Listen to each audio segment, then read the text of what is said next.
Sa mga gate, pintuan ng Malacanang, hindi po kami aalis hanggat hindi ka bababa, Bongbong Marcos. Lahat ng plano nyo, implement. We are just here. Pero itong tandaan nyo, sa oras na gagawa kayo ng illegal, starting this very hour, bukas na bukas, bubulaga po sa inyo dyan sa kalsada ng EDSA patungong Malacanang. Nakakatakot na nga ang nangyari dito sa Davao dahil nga sa pilitang paglusob ni General Torre at sa libu-libong mga pulis dito nga sa compound ng KOGC. Kaya naman dito ang member ng KOGC nagsabi na bukas din ay magrarally sila dito nga sa labas ng Malacanang. Magmamarcha sila galing sa papuntang Malacanang at hindi sila aalis doon hanggat hindi nga bumaba itong si BBM sa kanyang pwesto. Kasi nga dahil nga sa pilitang paglusob nitong si General Torre, marami ang nasaktan. Meron daw nagrereklamo at nagpapakita na nabinugbog daw sila ng mga pulis, at ang masama pa doon nga ay may namatay pang misyonaryo doon sa KOGC at walang pakialam itong si General Torre sa nangyari. Kaya naman galit na galit nga ang mga member ng KOGC. Kasi nga naman ay itong si General Torre ay walang balak na umalis doon. Lalong-lalo na at hindi nga nila nakita at nahuli itong si Pastor Kibuloy doon sa compound ng KOGC. At parang walang balak nga na umalis itong si General Torre kasi nga nagpalagay pa siya ng mga CCTV doon sa labas ng KOGC. Kaya narito guys, panoorin natin ang video. Sa mga gate, pintuan ng Malacanang, hindi po kami aalis hanggat hindi ka bababa, Bongbong Marcos. Lahat ng plano nyo, implement.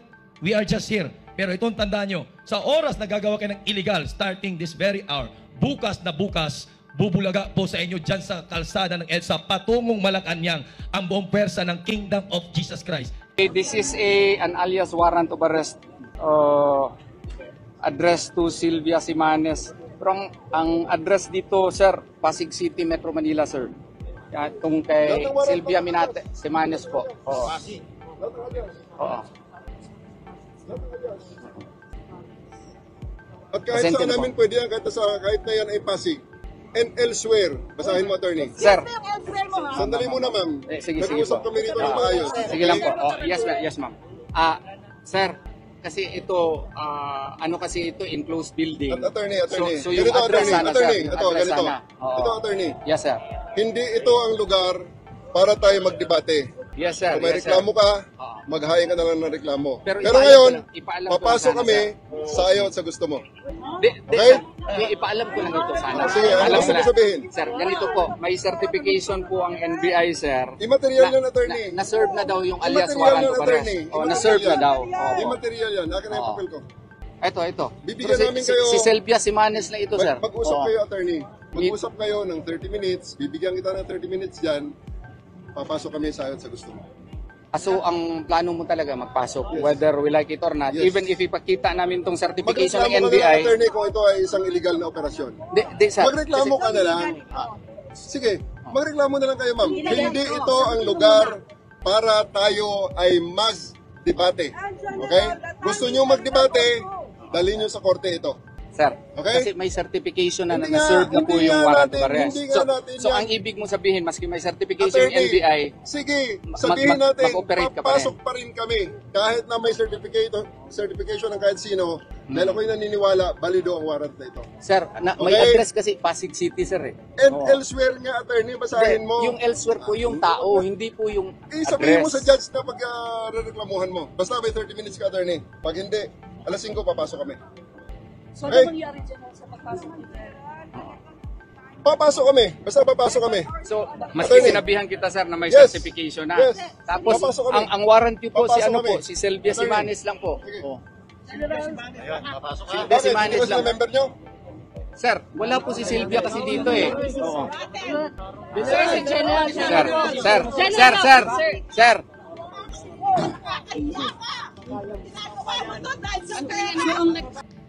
Malacanang, hintayin nyo kami.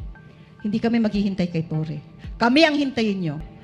8 million Filipinos, 8 million Kingdom members. This is now a call for us to rise up. Ito ngayon ang magiging tema ng presko na ito. So buong Pilipinas, magkaisa tayo. At muli, nananawagan ako, we are withdrawing our support from this regime, this evil, lawless, corrupt regime of Bongbong Marcos.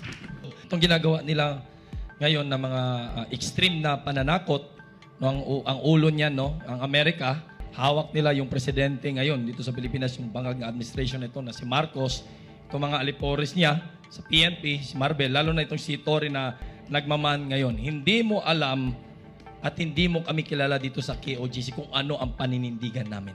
The more nyo kaming tinatakot, itong mga illegal na ginagawa ninyo, the more po kaming tatayo. Hindi nyo alam, handa po kaming mamatay dito. Handang-handa po kaming mamamatay sa sarili naming lugar at tatayuan dahil alam po na nasa katotohanan po kami. Ngayong gabi o mamaya, no, kung lulusob sila at illegal lahat ng ginagawa nila, ngayon pa lang, nananawagan na kami sa lahat ng mga membership, the whole kingdom nation, buong Pilipinas, buong sanlibutan. Bukas agad, magmamarcha. Wala po kaming ibang destinasyon ang Malacanang.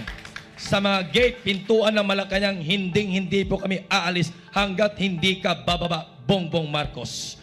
We declare and we withdrew our support from you, the whole kingdom nation, because you betrayed us. Sa ginawa mo, na-expose ka ngayon. Biruin mo, mas paboran mo pa ang Amerika kaysa kami na mga Filipino citizen, ang aming mga pastor. Ang hinihintay lang namin dito, dadaan sa proseso. Dadaan sa proseso, extradition. Pero gusto nyo sumurkat, anong gusto nyo? Shoot to kill, rendition, papatay nyo. Kaya ganun lang pala, paglusob ninyo, dala-dala ang mga tataas na mga baril, granada, pasasabugan kami kasi gusto nyo kaming tadtarin at patayin. Gusto nyo kaming takutin. Nagkakamali po kayo. Hindi po kami natatakot. Hanggang dyan lang ba ang kaya nyo? Ang manakot?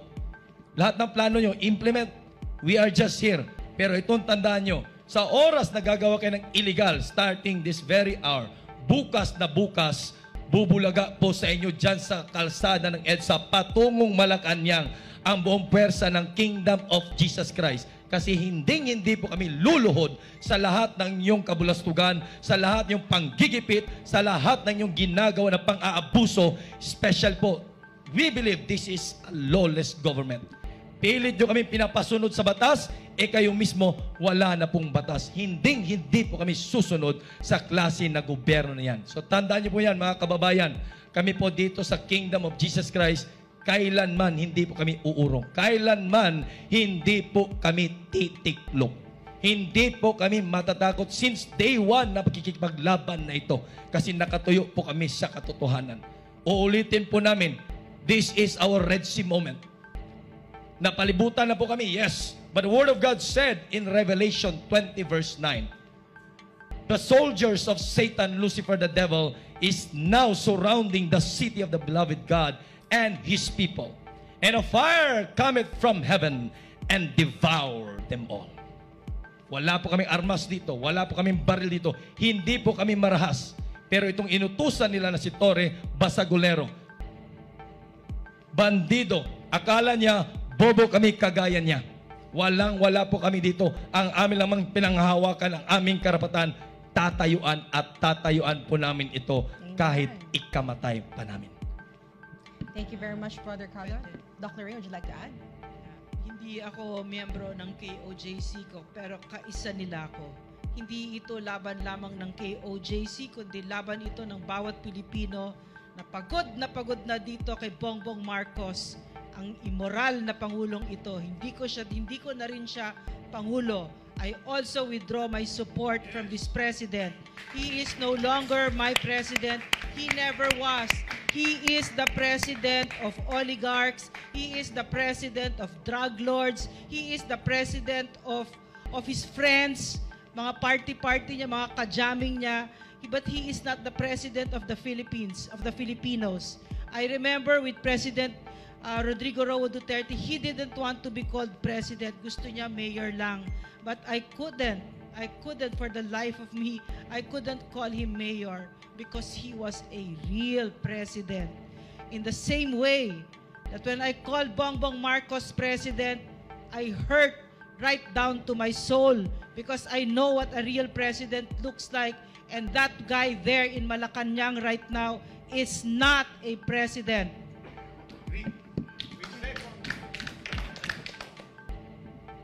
Alright, so magandang gabi po sa inyong lahat mga kababayan. Medyo tensyonado po ngayon dito at ramdam bilang isang vlogger, bilang isang miyembro ng Banateros, ramdam po namin yung tensyon dito.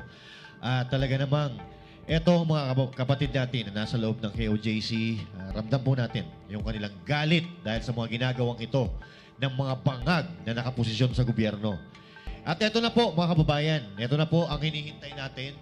Ito na po yung hinahanap ng bawat Pilipino. At maraming salamat po. Maraming salamat po dito sa mga nakikiisa sa ating comment section na sila po ay sasama kung ano man ang magiging desisyon ng KOJC bukas.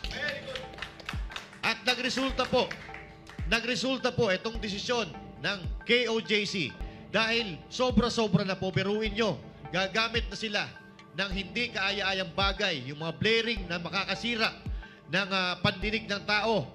At kung mayroon daw na bobomba ng tubig, babarinin nila. Ito ay hindi na makatarungan.